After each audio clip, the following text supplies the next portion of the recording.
జాతీయ జెండాపై అధికారుల నిర్లక్ష్యం. జాతీయ జెండా ఉండాల్సిన తీరు మారిన వీరికి కనపడని వైన. ప్రసిద్ధ పుణ్యక్షేత్రమైన అమరావతిలోని తహసీల్దార్ కార్యాలయం పైన నిలిపిన జాతీయ జెండా ఉండాల్సిన స్థలంలో లేకుండా కిందికి జారిపోయిన సంబంధిత అధికారులు ఎవరు ఆ వైపు కన్నెత్తి చూసిన పాపాన పోలేదు.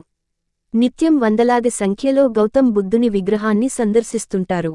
తహసీల్దారు కార్యాలయంలో జాతీయ జెండా క్రిందకు వేలాడుతున్న సంబంధిత అధికారులు ఎవరికి వారు మనకందుకులే అన్నట్లు వ్యవహరిస్తూ పట్టించుకున్న పాపాన పోలేదు.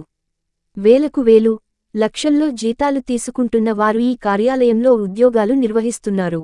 కనీసం జాతీయ జెండాను గౌరవించి సరిచేసే సిబ్బంది లేకపోవడం సిగ్గుచేటు.